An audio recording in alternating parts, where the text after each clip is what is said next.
This is going to be a different type of video, so we might as well jump right in.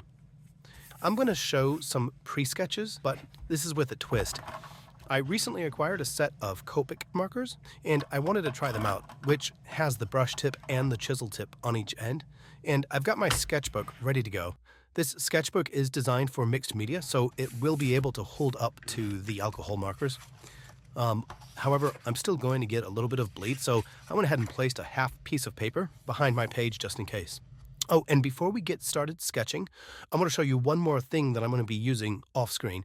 I went ahead and created a cheat sheet of how all of these alcohol markers are going to appear on paper. The reason for this is that the color on the markers themselves don't always match with exactly how they appear on paper. So I'm going to be constantly referring back to the sheet as I draw.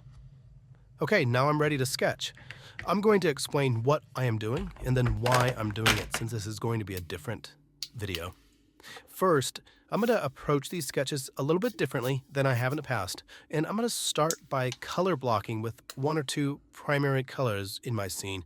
I'm not trying to be exact here. I still want to be loose. These are still quick sketches, but this is going to be a little backwards, and I'll explain why in a minute. Now, once I've done my color blocking, I'm going to use my fountain pen just to start drawing in a few details around the color. Now, something about my sketchbook that you might notice is that it's backwards. I have the coils here on the right. If you didn't notice, I am left-handed, and it can be very difficult for me to draw with my hand resting on those coils. And speaking of where my hand is resting, I'm using another sketchbook here next to this one with the same thickness so that I have a spot to rest my hand when I draw. The last thing that I want is to have my hand resting at a different height than my drawing.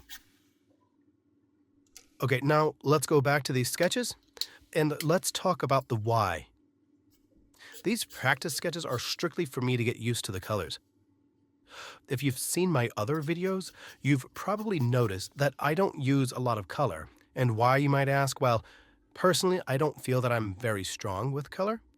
Well, at least not with the traditional methods. I do a lot of digital art and digital coloring. So I'm very comfortable when it comes to coloring on the computer. And maybe that's because it's easy to update any mistakes, so I don't have to really worry about it that much. But when it comes to more analog mediums, I tend to struggle a little bit. So I've been trying to increase my experience lately by using colors. So it's always been a goal to get better at coloring. And over the past couple of years, I have started to practice with coloring methods. I started painting a while ago, which has helped acrylic, gouache, and watercolor. But now I wanted to move over and try a different medium. And I wanted to start playing around with alcohol markers. And I want to take you on this journey with me.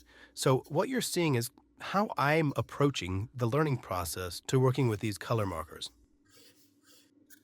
As you can see, when creating these color studies, I'm intentional about being quick and loose with my colored strokes. By limiting my color selection with each sketch, I'm forcing myself not to get bogged down by the details and allowing myself to see more of a broad areas of color. If you pay attention, you'll notice that most of my sketches are going to be using the chisel tip side of the marker, and this is kind of forcing me to stay broad. However, what you will see me occasionally do is switch over to the brush tip, and really this is just me fighting that urge to add more detail and losing. So, what's the point of these color studies? Well, I find these a great way to practice to help see low detail compositions in my sketches. It's going to help me identify which sketches may or may not work at a larger scale, and I kind of think of this as a pre-sketch. Inevitably, I'll select the ones that I think are going to do better at a larger scale and re-render them with greater detail. I'll work in more colors and detail. It really is an iterative process, and this is a great technique to kind of start low and work your way up to that level that you're comfortable with. Now, this is great practice for any level. I take 2 to 4 minutes per sketch. I'm not really trying to time myself. There's no need to add additional stress to these, but I don't want to focus too much on my line work, which is why I'm starting with my colors first. And more importantly, I'm using a limited color palette. I'm trying to capture just enough color detail to establish the essence of my scene. Now, I recommend doing this for about a week, maybe a month, whatever it takes, and then go back and look at your progress. You're going to notice that you start to build more confidence with your strokes, and then you'll learn what does and does not work.